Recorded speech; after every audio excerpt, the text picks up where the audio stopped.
السباق الدولي شهيد سعال بوزيد في طبعته الرابعة، وهو طبعة دولية في المستوى العالي لهذه السنة. مشاركة قياسية من ناحية العدائين الوطنيين في 17 عداء دولي بالمستوى العالي، منهم نائب ابطال العالم وضيوف الشرف. الحمد لله يعني وين قدرنا جلبنا لو ديريكتور دو لا كونفيدراسيون افريكان راهو حاضر معنا لاعطاء صبغه جديده لهذه الطبعه بضيوف الشرف. كاين ابطال عالميين اولمبيين مثل عمار بن يخلف، سعيد قرني جابير، يعقوبي، لاجوان مير تاع افينيون السيد منير ياموني. احنا الهدف تاعنا لهذه اللي هو الاحتكاك هذو الرياضيين لجلب اكثر عدائين للمنافسات هذه الدوليه، لاننا كنا في الامس نمشي نشاركوا في خارج الوطن، والان جبنا العدائين الى داخل الوطن للاحتكاك مع العدائين الوطنيين وخاصه ولايه سطيف.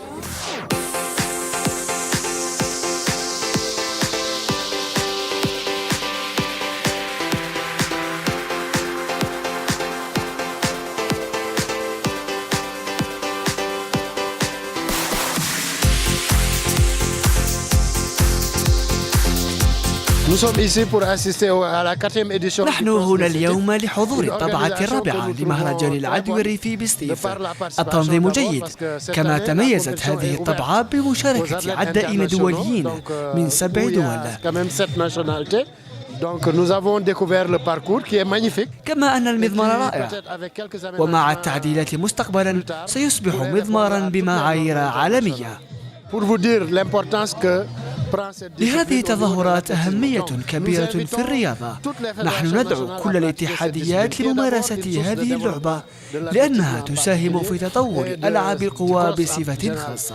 شاكاني كنت نحضر العدو الريفي هدايا، وهذا شيء كما يقول لك احنا نجوا لهنا باش نشجعوا هذو الفئات الشبانيه هذوما، باش نكونوا لهم حافز في المستقبل ان شاء الله، باش نكونوا لهم ثاني قدوه ان شاء الله، باش يشوفوا الابطال الاولمبيين قدامهم ابطال عالميين، باش نشجعوهم ان شاء الله، يعاونوهم يهتموا بهذه الرياضه، لان شاك فوا في الالعاب الاولمبيه ولا في بطولات العالم نشوفوا هذا التخصص هذا كان دائما يشرف الرايه الوطنيه، ونتمنى لهم ان شاء الله النجاح.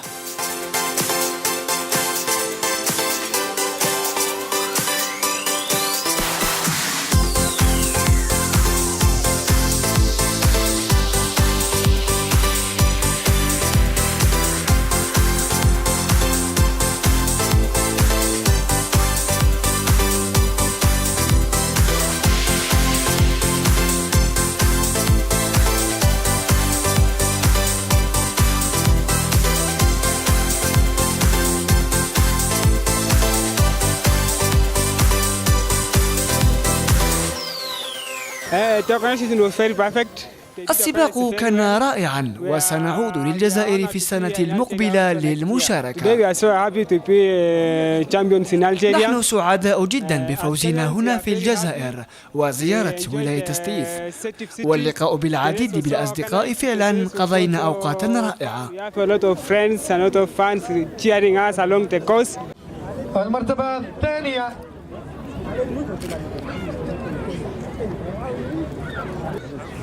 يكرم كيبشومبا إيميلي شبت من كينيا. من إثيوبيا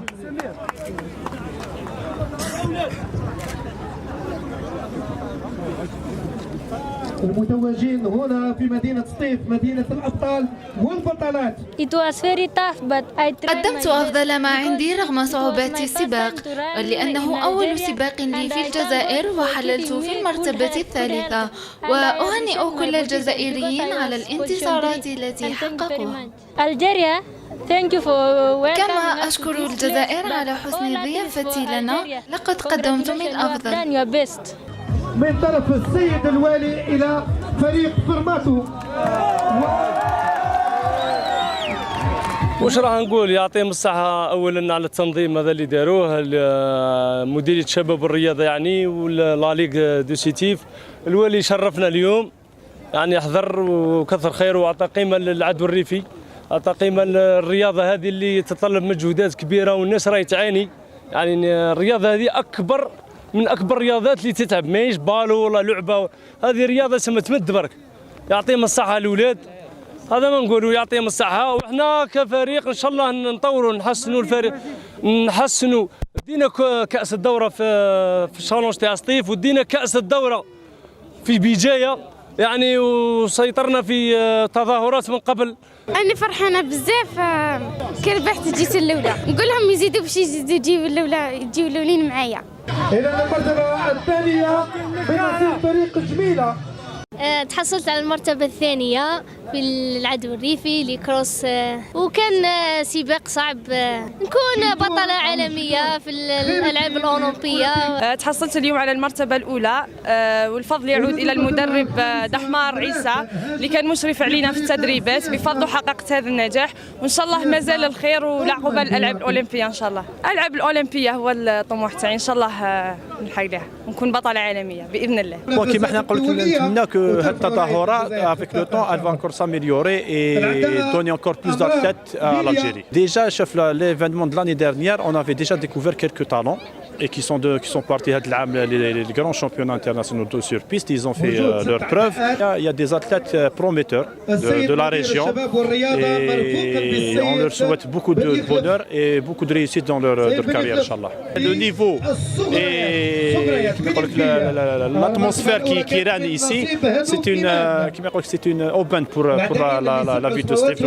la ville de Stif, et surtout il faut savoir que le parcours qu'on a ici, c'est l'un des meilleurs parcours qui existent en Algérie déjà. وسط تنظيم محكم احتضنت ولاية سطيف المهرجان الدولي للعدو الريفي إنجازات كثيرة لأبناء الولاية، بينما عاد لقب البطولة للمنتخب الكيني. من مضمار بوسلام بولاية سطيف كان معكم أكرم عيادي لتلفزيون وطنية. موعدي وإياكم يتجدد في اللقاءات القادمة إلى أن نلتقي. استودعكم الله الذي لا تضيع